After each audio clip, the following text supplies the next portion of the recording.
Bom, meus amigos e minhas amigas, tudo bom com vocês?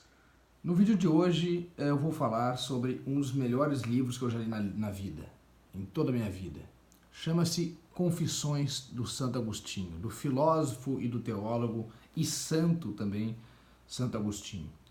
É um livro muito complexo, muito rico, e ele é considerado a primeira autobiografia de todo o pensamento ocidental. A igreja realmente nos deu coisas maravilhosas, a igreja nos deu edificações maravilhosas, arquiteturas maravilhosas, nos deu Notre Dame, Sacré-Cœur, nos deu o Vaticano, nos deu a Capela Sistina, nos deu quadros de Michelangelo não porque ele fez uma pintura, perdão, mas nos deu quadros de Caravaggio, de Da Vinci. Quantas coisas maravilhosas a igreja nos deu. Também nos deu a champanhe, também nos deu a cerveja, tal como conhecemos hoje, e também nos deu a biografia. Quem não gosta de ler uma biografia, né? Seja do seu artista favorito, seja do seu cantor favorito, todo mundo gosta de uma biografia. Então, se vocês gostam de uma biografia, agradeço ao Santo Agostinho, que através de suas confissões fez a primeira autobiografia do pensamento ocidental. Eu fiz várias anotações sobre esse livro, porque ele é tão complexo e ele merece algumas anotações para a gente falar um pouquinho dele, tá? Santo Agostinho foi um cara que ele tinha uma vida de muito putanheiro, ele adorava um pecado, ele adorava várias mulheres e orgias, ele roubava, entendeu? Ele era um cara completamente distante de Deus, e a sua mãe sempre foi uma católica fervorosa e sempre quis que ele estivesse mais perto de Deus. Sempre, sempre, sempre, sempre quis. E ele, no fim, né, mais para sua vida adulta ali, depois de uma vida cheia de pecados e de fazendo tudo que tu possa imaginar de errado, assim, ele quis se aproximar de Deus. E ele vai contando desde sua vida, desde sua infância até quando ele, até praticamente sua morte, praticamente, né? Vai contando até sua vida adulta, de como é que foi essa trajetória e etc. E agora eu tenho umas anotações aqui. Agostinho confessa que pecava quando tinha e procurava fazer. Agostinho confessa que pecava quando tinha e procurava fazer não em Deus, mas em suas criaturas e suas coisas. Como, por exemplo, em um bom doce, em uma linda e sedutora mulher. Quantas vezes não dizemos obrigado, Senhor, por esse maravilhoso... É mais ou menos assim, ó. O Agostinho, ele nos indaga a pensar o seguinte, que várias vezes a gente está comendo uma bela torta, né, e fala, meu Deus, porque a gente está com prazer na boca e fala, meu Deus, obrigado, Senhor. Tem vezes, tu seja mulher ou seja homem, que está transando com uma beldade, né, e tu pensa em pensamento, meu Deus, obrigado, Senhor, que tesão, que tesão. E aí, ele nos faz pensar assim, tu está gostando de Deus ou das criaturas de Deus? Tu ama Deus ou aquilo que Deus te fornece? Então, Santo Agostinho faz com que a gente pense que a gente tem que amar a Deus e não as coisas que Ele nos dá e não as suas criaturas, né? Isso ele fala na página 58. Outra coisa que ele fala que é bem interessante, ele diz, Agostinho diz que a maioria dos assassinos não amam matar, mas sim amam o que virá após o assassinato. Por exemplo, quando um cara vai lá e mata alguém, ele não necessariamente ama matar, mas ele ama o que essa morte lhe trará. Por exemplo, se ele matou o marido de uma mulher, o qual ele figurava na figura do amante, ele não ama ter matado aquele cara, ele ama que agora ele terá a mulher só para ele. Se o cara mata, por exemplo, um pai que é cheio da grana, ele não ama matar, ele ama o dinheiro que a morte do pai lhe trará com a herança. Então ele nos põe a pensar em inúmeras coisas, tá? Inúmeras coisas mesmo.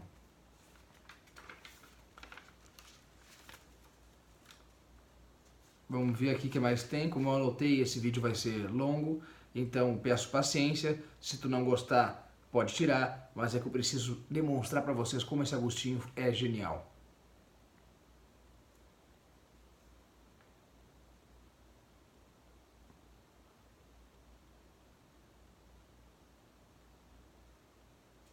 Vamos à página 49.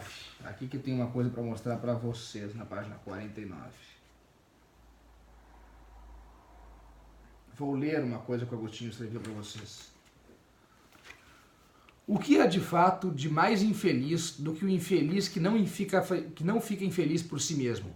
Chora a morte de Dido, provocada pelo amor a Enéas, mas não chora a sua própria morte, que acontece por não te amar, Deus, luz do meu coração, pão da boca interior de minha alma, potência que se casa com minha mente e seio que nutre minha reflexão. Ele fala o seguinte: Agostinho foi um gênio da escrita e da oratória. Inclusive lecionava e recebia para tal, e se gabava por isso. Sua inteligência extrema lhe trazia vaidade. Porém, arrependido, ele se perguntava: de que vale toda a minha erudição e meu conhecimento, se não o uso para te venerar e te adorar, Deus, mas sim para me gabar com futilidades terrenas. Então ele diz que absolutamente de nada vale o conhecimento se tu usá-lo para se gabar, se tu usar para se sentir o gostosão e se não usar esse conhecimento para venerar a Deus. E ele se arrependeu muito por um dia ter feito isso. Vamos ver na página 70. Na página 70 ele fala de quando ele roubava. Sim, Santo Agostinho, o santo já roubou. Vocês acreditam nisso? E ele fala de quando ele roubava na página 70. Ele dizia que não roubava porque ele gostava de roubar. E que ele não faria se não tivesse testemunha e ninguém olhando, né? Aqui eu anotei uma pequena coisa sobre isso. Ó. Quando ele roubava buscando o riso e a aprovação dos amigos, más companhias, dizia não gostar daquilo, porque não gostava de roubar se não tivesse testemunhas, ou seja, se não tivesse ninguém olhando, ninguém dando risada, não tivesse os seus cúmplices malvadinhos, ele não gostaria de roubar. Então, na verdade, ele não gosta, porque ele diz que ele também nos faz pensar, né? Que a verdadeira coisa que a gente gosta, quando a gente gosta de fato de alguma coisa, a gente gosta de fazer sozinho. Quando a gente precisa de testemunha, de companhias, mostrar, talvez a gente não goste tanto. Isso soa hoje, né, nos tempos modernos, como uma fotinho no Instagram. Quando a gente vai num restaurante chiquérrimo, onde eles te servem aquele pratinho bem pequenininho, com pouca comida, tu vai lá, tira foto e mostra para todo mundo no Instagram. Tu gosta do restaurante de pouquinha comida? Ou tu prefere um buffet aquilo?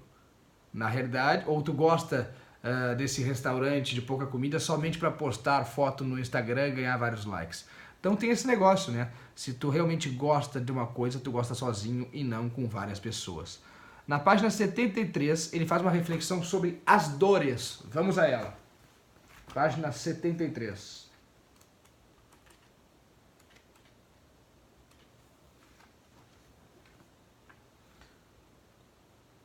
Ele faz uma reflexão sobre o interesse dos humanos por sofrer, compadecendo-se com as tragédias e peças de filmes, né?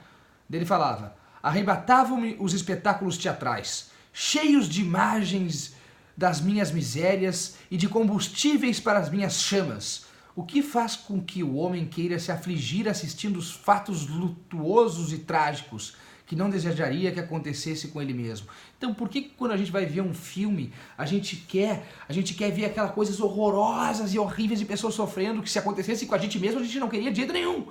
Então, por quê? O que faz o nosso cérebro doido a gente querer isso, né? Daí ele continua: e, no entanto, quer se afligir por eles como espectador, e essa dor é seu prazer. Não é uma extraordinária loucura? Então não é uma loucura isso? E ele continua: de fato, o espectador não é chamado a intervir, mas apenas a sofrer. E quanto mais sofre, tanto mais aprova o autor daquelas imagens. Quanto mais sofre, mais gosta do diretor de cinema, mais gosta do teatrólogo, etc., né? E se desgraças humanas, antigas ou fictícias são representadas sem que o espectador sofra, então sai de lá aborrecido, gritando e vaiando, né? Se ele não sofre tanto, se ele não sente tanto a peça, ele não gosta. Mas se sofrer, permanece atento e chora gratificado. Então ele resume tudo isso aqui, ó, que eu faço anotações em todos os livros que eu leio, ele resume. Logo, amamos até as dores. A gente ama até as dores. Daí ele complementa: mas será que, embora não queira ser miserável, quer ser misericordioso, e já que isso não se dá sem dor, ama as dores apenas por essa causa? Então, ele faz uma reflexão o seguinte, que a gente gosta desses filmes onde a gente chora rios e rios, chora até soluçar, e que a gente gosta dessas tragédias onde morre gente para lá e para cá, porque a gente quer chorar. Mas por que a gente quer chorar se chorar faz sofrer? Porque no momento que a gente chora, a gente testemunha que a gente é humano, que a gente é do bem, entre aspas, que a gente tem misericórdia, que a gente é misericordioso e sofre pelas outras pessoas. E no momento que a gente sofre com uma pessoa sofrendo numa tela de televisão, ó, como num filme, a gente testemunha que nós somos pessoas do bem e misericordiosas. Então nos sentimos bem por isso. Ah, eu sou do bem, eu me compadeço com a tristeza alheia. Então é isso que ele fala. Por que as pessoas gostam tanto de tragédias? Ele é um gênio, vamos dizer. Olha o que o Santo Agostinho pensa das coisas banais e triviais da vida. A reflexão sobre as dores já foi e já falei para vocês. Vamos ver o que mais que tem aqui, que eu fiz várias anotações para vocês. Olha aqui, meus queridos.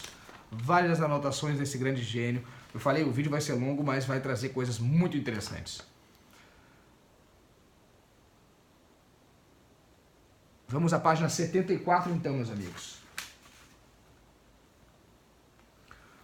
De fato, se existisse uma benevolência malevolente, o que é impossível, aquele que compadece verá e sinceramente poderia desejar a existência de infelizes para poder compadecê-lo.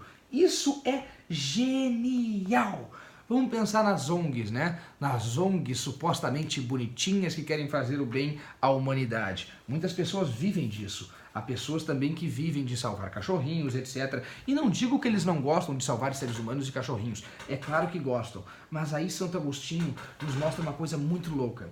Que, por exemplo, às vezes algumas pessoas, nem todas, elas gostam da infelicidade alheia e gostam que existam pessoas más no mundo. Vou repetir. De fato, se existisse uma benevolência malevolente, o que é impossível, aquele que compadece verá e sinceramente poderia desejar a existência de felizes para poder compadecê-los. Então, que nem eu disse anteriormente, compadecer, né, ficar triste com uma tragédia, nos deixa bem, porque a gente testemunha que somos caridosos, né? Então tem pessoas que, se o mundo inteiro fosse bem sem problemas nenhum, iria desejar que tivesse uma maldadezinha no mundo para ele ficar compadecido e falar, oh, coitadinho do cachorrinho de rua.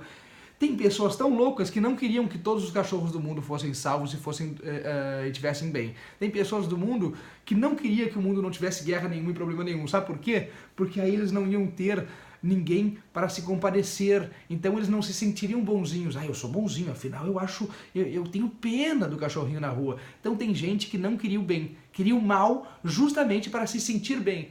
Isso é ser do bem? Tu querer o mal para tu se compadecer e assim tu se sentir bonzinho. Então ele reflete até nisso, que as pessoas que se pintam, tem uma pecha de bonzinho, mas de bonzinho não tem porcaria nenhuma, né? Agostinho também diz outra coisa muito importante. Ele diz que grandes obras e grandes edificações foram feitas em nome de Deus e Jesus, e devemos admirá-las e nos emocionar com elas, né? Quando a gente vai no Vaticano, a gente deve se admirar. Quando a gente vê uma grande escultura maravilhosa de Jesus Cristo, a gente deve te admirar. Porém, a gente nunca deve admirar mais essas obras do que próprio Deus e que próprio Jesus Cristo. Entendeu? Nós não devemos admirar mais as coisas feitas para Deus do que o próprio Deus. Nós não devemos admirar mais isso aqui, né? Que tem Nossa Senhora Jesus Cristo, do que o próprio Jesus Cristo. Não devemos amar mais as imagens do que o próprio ser, mas claro que também podemos gostar das imagens. Vamos ver, 94. Não se pode se confessar, arrepender-se e voltar... Ah! Na página 94 ele diz que não adianta nada tu se confessar, tu se arrepender dos teus pecados e voltar a repetir eles. Porque afinal, tu não se arrependeu de verdade. Tu só quer uma premissa para voltar a fazer. Tá entendendo? Mesma coisa o cara lá, vai lá, come a mulher do vizinho, vai lá num padre na igreja, se confessa, o padre dá várias orações como penitência, tu os faz e volta a comer a mulher do vizinho. Ah não, aí tu não tá arrependido dos teus pecados, tu tá usando a confissão, tá usando Deus para fazer as tuas putarias, entendeu? E não se arrependeu de verdade. Então ele condena essas pessoas também. Vamos ver o que mais temos aqui, meus queridos. Na página 100. Agora eu vou mostrar algumas partes para vocês verem como ele escreve bem, tá? Na página 100 eu vou mostrar para vocês. Como eles têm poder de oratória, como esse cara escreve bem, tá? Olha aqui, ó. O que ele falou sobre a morte de um amigo muito próximo? Olha que lindas palavras. Alguém disse com razão de um amigo seu: a metade de minha alma. De fato, sentia minha alma e a alma dele como se fosse uma única alma em dois corpos. E por isso sentia horror à vida, porque não queria viver pela metade. Mas por isso talvez tivesse medo eu de morrer, porque não queria que morresse inteiramente aquele que tanto amara. Então, ele considerava esse melhor amigo dele como uma metade da laranja dele, a metade da alma dele. E quando esse amigo morreu, ele não sentia mais valor à vida, né? E aí, só que ao mesmo tempo que ele não sentia mais valor à vida, veja que coisa dúbia, que coisa paradoxal. Quem não sente mais valor à vida, quer a morte. Mas ao mesmo tempo ele temia a morte, porque ele sabia que esse amigo era metade da alma dele. Então, se esse amigo era metade da alma dele, eles eram uma alma só, ele se foi. Então só ficou Santo Agostinho, que é a outra metade da alma. Então ele não queria morrer, porque se ele morresse, ele perderia total o amigo. Não ficaria nem aquele pouco de amigo que tinha nele. Veja que coisa linda e maravilhosa, meus amigos. Vejam o poder de escrita desse cara. Santo Agostinho, um dos melhores escritores de todos os tempos. Outra coisa maravilhosa que ele escreve, né? Forma poética de escrever. Não sejas vã, ó minha alma, e não endureças o ouvido do coração com o barulho de tua vaidade. Mostrar mais coisas para vocês como ele escrevia maravilhosamente bem.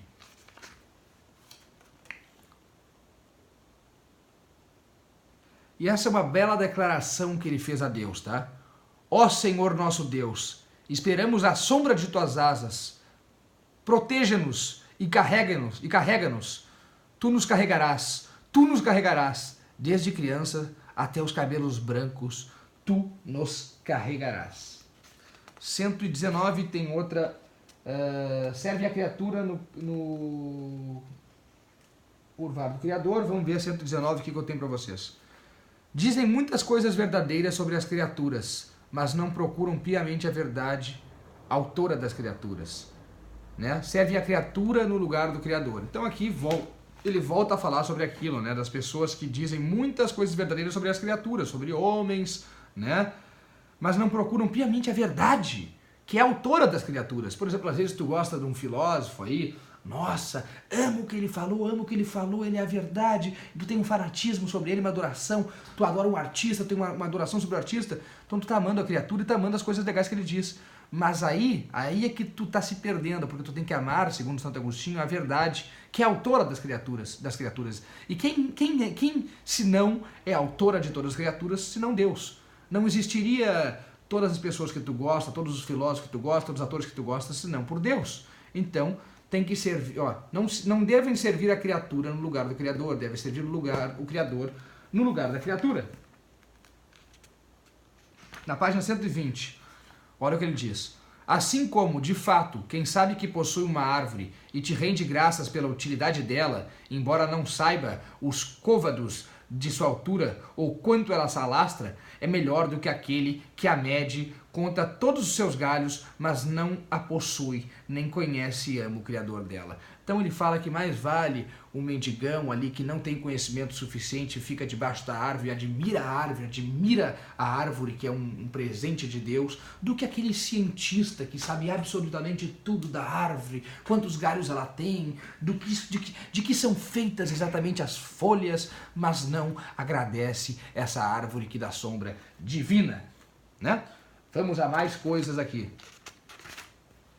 134, minha gente. 134. Aqui está.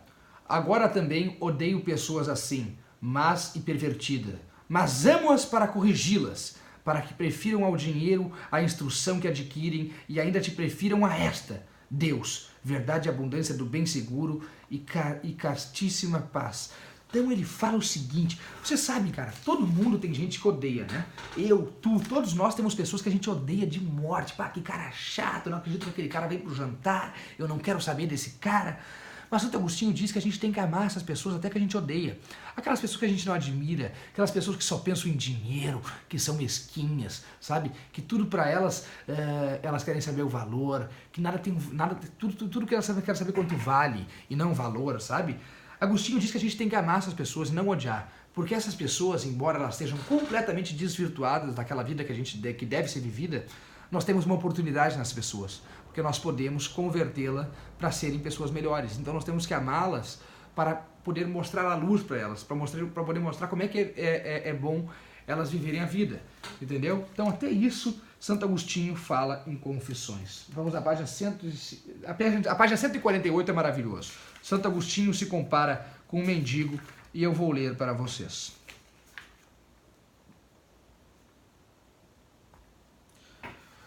Milão, vi um pobre mendigo, já completamente bêbado, acredito, que cantava e ria. Lamentei, falando aos amigos que estavam comigo, as muitas dores de nossas loucuras, porque com todos os nossos esforços, como aqueles com que estão me atribulava, arrastando o fardo de minha infelicidade sob o aguilhão da cobiça e aumentando-o ao arrastá-lo. Nada mais queremos senão chegar a uma felicidade serena, na qual aquele mendigo nos procedera e talvez nunca o alcançássemos, pois aquilo que ele conseguira com poucos trocados de esmola, isto é, a alegria de uma felicidade terrena, eu o procurava por percursos tortuosos e cansativos. E por certo, ele se alegrava, e eu estava ansioso. Ele era sereno, eu trepidante. E se alguém me perguntasse se eu preferia ficar alegre ou sentir medo, eu responderia, ficar alegre. Por outro lado, se me perguntassem se preferiria ser como ele ou como eu era então, eu, ainda que assoberbado por preocupações e temores, teria escolhido a mim mesmo, mas por um raciocínio errado. E como poderia ser verdadeiro? Pois não deveria me preferir a ele por ser mais instruído? Porque não sentia prazer por isso, mas queria agradar os homens, e não para instruí-los, mas para agradar. Eis porque tu, com a vara do teu ensino, esmigalhava meus ossos. Afastem-se de mim, alma, aqueles que dizem, mas a diferença está no motivo da alegria. Aquele mendigo gozava da embriaguez, tu querias gozar da glória. Que glória, Senhor! Aquela que não está em ti, com efeito, assim como não era verdadeira a felicidade, também não era verdadeira a glória, e pervertia ainda mais minha mente. Daí ele diz, naquela mesma noite, a ebriedade dele teria evaporado. Eu dormiria e me levantaria e dormiria de novo e me levantaria de novo com a minha por quantos dias? Mas a diferença está no motivo da alegria, eu sei. A alegria da esperança do fiel está a uma distância incomparável daquela ebriedade vazia. Mas naquele momento também havia distância entre nós. E ele era mais feliz. Sem dúvida, um mendigo, não apenas porque transbordava de alegria, enquanto eu era dilacerado por preocupações, mas também porque ele ganhava o vinho augurando o bem, enquanto eu buscava a vanglória mentindo. Ele era professor, né? Então ele gostava de mentir, tinha vaidade, gostava de mostrar conhecimento. Naquela época fiz muitas observações sobre esse assunto a meus amigos, e a miúde percebia, em relação a minhas ocupações, que como quer que andassem, para mim, elas me faziam mal. Assim entristecia, me redobrava aquele mesmo mal, e se algo favorável me apresentasse, aborrecia-me agarrá-lo, porque apenas obtido já se esvaía. Então olha como ele se compara com o mendigo de forma tão bem escrita, né? Vamos ver o que mais que eu posso mostrar para vocês aqui. Agostinho fala um negócio muito genial da existência de Deus e de por que vejam bem, a ciência, ela é a arte da razão, né? A ciência é a arte pela racionalidade. E Deus, a Igreja Católica, age pela aquilo que é sobrenatural, né? Então, a ciência fala sobre o Big Bang como explicação para o começo de tudo e tenta dar uma racionalidade ao começo de tudo. Mas Agostinho comprova, segundo ele comprova a existência de Deus e comprova que a existência de Deus não é racional como a ciência quer, mas ela é sobrenatural. Vejam bem, por uma coisa ser criada, ela tem que ser criada por algo. Fato. Se eu pegar uma madeira e vou talhar e vou construir uma escultura, ela veio de mim. Eu fui o criador. Tudo é assim. O ovo tem que sair da coacla da galinha. Tudo é assim. Imagina um rio que não tem peixes. Como é que ele vai ter peixes? Ele vai ter peixes porque uma gaivota vai pegar um peixe em outro rio, vai botar vários na boca e vai voar pelo céu, então aquele rio que não tinha peixe, a gaivota vai deixar cair o peixe, e ali então aquele rio vai passar a ter vários peixes. Então tudo tem uma originalidade. Então ele pensa que é infinito, né? Pensa no infinito. O universo é infinito. Isso nós sabemos. É fato. Ele é infinito. Então, se o universo é infinito, ele nunca pôde ter sido finito. Porque o que é infinito não pode se começar, porque é tudo que existe. Então, como é que ele vai partir de uma coisa do nada? Então, ele comprova que somente Deus, que é infinito também, é capaz de criar o infinito estando fora dele. Porque, como a gente tinha visto anteriormente, tudo vem do fora. Se eu ligasse a televisão agora, ela ligou porque eu apertei aqui, né? Veio daquela tomada ali. Tudo vem do fora, tudo tem um motivo. Então Deus, criando o universo, ele logicamente tem que estar fora do universo. Pensa que está o universo aqui. Deus tem que estar fora do universo. Mas se o universo é infinito, como é que Deus pode estar fora do infinito? Como é que Deus, que é infinito e que criou o infinito, pode estar fora do infinito? Essa loucura que somente Deus é capaz, a ciência jamais vai conseguir explicar, porque a ciência é razão e a ciência é natural, e isso é sobrenatural. Então isso, para Santo Agostinho, explica a existência de Deus. Santo Agostinho é um cara que tenta explicar toda a religião, todo Deus, conforme a lógica, meus amigos. Esse homem é maravilhoso. Vamos ver o que mais que eu tenho aqui para vocês, tá? Outra coisa interessante no livro, mas que eu não vou entrar nessa seara, é que ele questiona o motivo do mal. Se Deus é bom, por que existe o mal? Então vocês leiam o livro para aprenderem, né? Na página 208 eu quero mostrar para vocês como ele escreve magnificamente bem, lendo um trechinho para vocês também, assim como eu já fiz em outras ocasiões aqui para vocês nesse vídeo. Mas tu, Senhor, durante as palavras dele me reviravas para mim mesmo. Olha a complexidade desse escrito. Mas tu, Senhor, durante as palavras dele me reviravas para mim mesmo, arrancando-me de minhas costas, onde eu mesmo me colocara para não me enxergar, e colocava-me diante dos meus olhos para que visse quanto eu era abjeto, deformado e sórdido, manchado e ulceroso. Via e me horrorizava, e não havia para onde fugir de mim mesmo.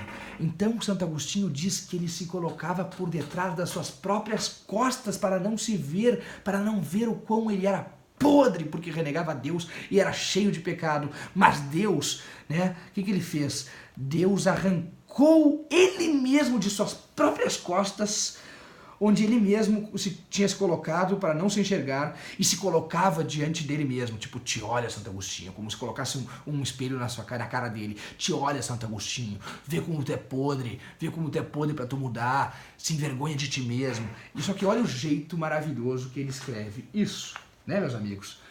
Isso é saber escrever, né? Na página 217 nós temos a melhor parte do livro. Ele sempre fica, assim, a mãe de Santo Agostinho sempre foi uma católica muito fervorosa, e ele vivia uma vida de luxúria, de prostituição, de comida, de putaria, ele não queria, tudo que tu possa imaginar que é pecado, que é errado, ele fazia, entendeu? Traía a mulher dos outros, olha, tu não tem noção, só fazia sacanagem. E aos poucos ele foi querendo ter mais interesse por Deus. E ele se questionava, ele se dava tapa na cara, puta que pariu, Deus, eu tô querendo, eu já vi que tu é a luz, eu já vi que tu é a salvação, mas eu não consigo acreditar em ti por completo, eu preciso de ti mais, às vezes eu me desvirtuo de ti, às vezes eu volto a pecar, né? E aqui é a parte do livro onde é a parte do livro que dá origem à capa do livro, ó, onde ele se atormenta, ele se ajoelha nessa árvore aqui, e tem uma epifania. Aí, enfim, ele consegue ter finalmente Deus por completo. Eu vou ler para vocês. Eu me joguei não sei como sob uma figueira e soltei as rédeas, as lágrimas, rios derramaram de meus olhos, sacrifício aceitável para ti. E te disse muitas coisas, não com essas palavras, mas com esse sentido. E tu, Senhor, até quando? Até quando tua ira, Senhor? Não guardes memória das faltas de nossos antepassados. Com efeito, sentia que era eles e me retinham. lançava gritos miserandos. Por quanto tempo? Por quanto tempo? Amanhã e amanhã. Porque ele só dizia amanhã, que amanhã ele ia ser fiel ao Senhor totalmente. E ele disse, por quanto tempo? Por quanto tempo amanhã e amanhã? Por que não agora? Por que não acabar neste instante com essa indignidade? Ele dizia. Dizia isso e chorava. No despedaçamento amarguíssimo do meu coração. E eis que de uma casa próxima ouço uma voz, como de meninos ou meninas, não sei, que diziam e repetiam sem parar cantando, pega-lê, pega-lê. Imediatamente, mudando de expressão, comecei a cogitar se alguma vez, em algum tipo de brincadeira, as crianças costumavam cantar algo parecido, mas não me ocorreu tê-lo ouvido em lugar nenhum. Então, reprimindo o impulso das lágrimas, me levantei, julgando que não poderia interpretar aquela ordem divina de outra maneira, senão abrindo o livro e lendo o primeiro versículo que encontrasse. Com efeito, ouvira sobre Antão, que ele se sentiu admoestado por uma leitura do Evangelho, a qual assistiu por acaso, como se fosse dirigido a ele o que se lia. Vai, vende os teus bens e dá aos pobres e terás tesouros nos céus. Depois vem e segue-me. E por tal oráculo foi imediatamente reconduzido a ti. Voltei rapidamente, portanto, ao lugar onde se assentava Alípio. Ali, de fato, deixava o livro do apóstolo quando me levantara. Peguei-o, abri e li em silêncio o versículo sobre o qual o primeiro caiu meu olhar. Então, finalmente, ele falou que ia ler um versículo só, e o primeiro que lesse ia ser epifania, que ia fazer ele compreender tudo. E estava escrito assim: não em orgias e em bebedeiras, nem em devassidão e libertinagem, nem em rixas e ciúmes, mas vestivos do Senhor Jesus Cristo, e não procurei satisfazer os desejos da carne. Não quis ler mais, nem era preciso, porque logo que acabei, aquela frase foi como se uma luz certeza derramada no meu coração dissipasse todas as trevas e dúvidas que ele tinha. Então ele era muito de putaria, como eu falei aqui, finalmente parece ver uma epifania para ele que realmente deixou ele junto com Deus totalmente. Então fechei o livro marcando a passagem com o dedo ou com algum outro sinal e já apresentava para Alípio uma expressão apaziguada. Este, por sua vez, me revelou da maneira seguinte o que se passava nele e que eu ignorava. Pediu para ver o que lera, mostrei-lhe e ele foi mais adiante na leitura. Eu ignorava o que se seguia, mas o texto continuava assim. Acolhei-o fraco na fé. E, segundo me disse, ele referiu a sentença a si mesmo. Tal admoestação o convenceu, sem nenhum conflito violento, a se associar à minha boa resolução, a mais coerente com seus costumes, que já eram muito melhores do que os meus. Fomos contar tudo à minha mãe. Ela exultou triunfante e agradeceu a ti, que és capaz de fazer além de tudo o que nós podemos pedir e conceber. Então, ele finalmente conseguiu estar longe daqueles tormentos que lhe atormentavam. Né? Vamos ver o que mais. Eu podia falar quem é Santo Antão aqui, mas o vídeo vai ficar muito longo, já está longo, mas precisa ser longo porque esse cara não merece nada diferente dessa coisa longa que eu estou fazendo, né? Vamos ver aqui o que mais. 7, página 247. Na página 242 e 243, a mãe do Agostinho, Santo Agostinho, está prestes a morrer. Vou só pôr aqui para vocês verem. 242, 243. A mãe do Agostinho está prestes a morrer, né? E ela fala para ele, ela diz para ele assim: filho, no que me diz respeito, nada mais me apraz nesta vida. Não sei o que faço aqui e por que ainda estou aqui, esgotada toda esperança neste século. Só havia uma coisa pela qual desejava permanecer nesta vida, e era te ver cristão, católico, antes de eu morrer. O meu Deus me concedeu isso sem sobra, porque te vejo servidor dele, desprezando a felicidade terrena. O que eu faço aqui? Então olha que coisa linda, quando Agostinho teve a epifania, entendeu o que é Deus, soube servi-lo totalmente, não em partes, a mãe dele, doente, ficou doente, parece que já tinha cumprido sua missão aqui, porque a mãe dele sempre quis que ele fosse católico, sempre quis que ele fosse um servo de Deus, e ela fala isso, já não preciso mais estar aqui. Então ela ficou doente, né? E tem um momento aqui que ela pergunta, quer ver aqui, onde estiver em seguida... Perguntam para ela se ela quer ser enterrada, porque ela estava longe de casa, estava doente. Tu não quer voltar para casa, mãe? A gente te leva para tu morrer em casa. Ela fala, não precisa, Deus está em todos os lugares. E ele sabe que eu vou estar aqui, ele vai me achar aqui. Não preciso ser enterrado em casa, Deus vai me achar aqui. E finalmente morre a mãe de Santo Agostinho, e aqui nós temos uma das partes mais detalhadas e mais incríveis desse livro, que o Santo Agostinho se culpa, porque ele não chorou. Santo Agostinho não chorou a morte da mãe. Não chorou. E tem até uma parte que ele fala assim, o seguinte sobre não ter chorado. Olha que coisa linda. Na verdade, no momento em que ela exalou o último respiro, o rapaz, Adeodato, desandou a chorar, mas foi reprimido por todos nós e se calou. Da mesma maneira, minha infância, que caía em prantos, era reprimida pela voz de um coração adulto que se calava. Então ele, na noção de coração adulto, não chorou. Mas dentro dele tinha uma infância que chorava, mas ele não chorava. E aí, todas as páginas que seguem, ele se culpa um monte por não ter chorado. Um monte. Mas sabe como é que aqui, né? Nessas vezes, em situações assim, cada um reage de uma forma, uma morte. Cada um reage de sua forma. Né? E ele se culpa muito por não ter chorado. Vamos ver aqui. Então, se foram todas as anotações do livro, mas só digo uma coisa, leiam esse livro que é uma obra-prima, o jeito que ele escreve, sabe? Ah, outra coisa que eu tenho que falar aqui, também não vou poder não falar, é a diferença entre a memória e a mente. Agostinho ele pensa que como é que a gente que a gente consegue, presta atenção, veja que coisa interessante, quando eu falo mar, tu pensa no que é mar. Automaticamente agora tu tá pensando, o mar é isso. Porque tu já viu o mar. Se não viu, se não apalpou o mar de fato, e se não viu in loco, ao vivo, tu já viu na televisão, já viu no Google, mas tu sabe o que é o mar. Então quando eu falo a palavra mar, a tua mente consegue conceber porque tu conhece. Então ele também pensa num negócio muito interessante. Todos nós queremos a felicidade plena. Mas veja bem, a gente só pode querer aquilo que a gente conhece. Eu só posso querer sair por aquela porta ali, abri-la, ir até a geladeira e pegar um bom sorvete para eu comer, porque eu conheço o sorvete, eu conheço a porta e eu conheço o caminho do corredor, né?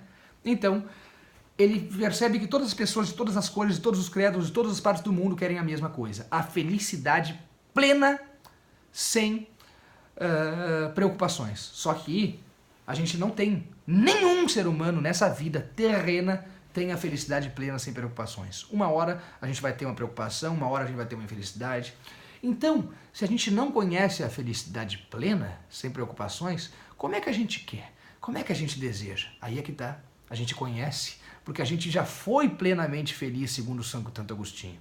Já fomos plenamente felizes sem preocupações, sabe quando? Lá em Adão e Eva, nossos antepassados. Lá em Adão e Eva, onde tudo era paraíso e não existia nada que atormentasse. Absolutamente nada. A gente era uma bola de felicidade, não existia preocupação, era só felicidade. Não existia trabalho, não existia nada, não existia rotina. Tudo era uma felicidade plena, uma bola de satisfação enorme e não existia coisa que não fosse prazer. Mas fizeram a única coisa que Deus falou que não podia fazer: comer o fruto proibido. Então, todos nós nascemos com um pecado capital. Por isso que nós não temos essa felicidade plena. E para nós alcançarmos ela de novo, nós precisamos seguir a doutrina da Igreja Católica, tá? Extremamente, para que, então, assim, alcancemos o céu após nossa morte e então nós podemos ter essa felicidade plena totalmente. Então a gente conhece essa felicidade plena, porque a gente já viveu, entendeu? Outra coisa que ele fala que é muito interessante é sobre o passado, o presente e o futuro. De certa forma, pense comigo, o presente não existe. Só o passado e o futuro. Porque pensa bem, eu vou escrever presente, tá? Pense que eu estou escrevendo presente. No momento que eu escrevi a letra P de presente, ela já não é mais presente. Ela é passado. Pensa comigo. No momento que tu tá lendo, por exemplo, aqui ó, tá escrito na minha camisa, producer, tu tá lendo P, tá? Leu o P, já é passado, entendeu? Então, o presente, de fato, não existe. Porque quando tu leu producer, tá, é presente. Não é presente, porque o seu cérebro só vai fazer a associação de que tu leu a palavra producer quando já for passado. Teu cérebro só capta o passado. Por exemplo, tu viu, tu viu aquele ar-condicionado ali. Viu, né? Mas não é mais presente, porque no momento que o teu cérebro fez a associação e disse: opa, aquilo é um ar-condicionado, eu conheço, estou vendo, já é passado. Então as associações que o teu cérebro faz são sempre baseadas no passado. E aquilo que te guia, aquilo que te move, é o teu cérebro. Portanto, o presente não existe. Porque todas as associações do teu cérebro são no passado. Mesmo que esse passado seja 1 milésimo de segundo, tu nunca está contemplando o presente. Por exemplo, agora eu vou fazer assim, já é passado. Já é passado. E até no momento que eu estava fazendo assim, em câmera lenta, já era passado. Então o presente não existe. Então ele fala sobre inúmeras coisas. É um filósofo de uma envergadura imensa. Leiam Santo Agostinho. Esse livro é maravilhoso. É a primeira autobiografia do pensamento ocidental e vocês não vão se arrepender. Olha, esse vídeo deu 40 minutos, porque Santo Agostinho... E olha que eu nem falei sobre tudo, né? Porque o Santo Agostinho, ele faz com que esse tempo renda. E esse livro é precioso e traz coisas incríveis, questionamentos incríveis. E esse livro muda as vidas de uma pessoa mesmo. E tem que ter cuidado para ler ele. Não é bem assim para lê-lo, porque ele muda a vida e às vezes te soca um espelho na cara, te soca a cara, faz tu ver a tua própria hipocrisia, e é um livro perigoso para quem é fraco. Porque pode fazer com que tu fique dias e dias mal. Então, eu recomendo a leitura, mas tem que ser forte para lê-lo. Muito obrigado e desculpa pelo vídeo demorado aí. Chegou até o final, curte aí e se inscreva no canal e indique para os amigos. Valeu!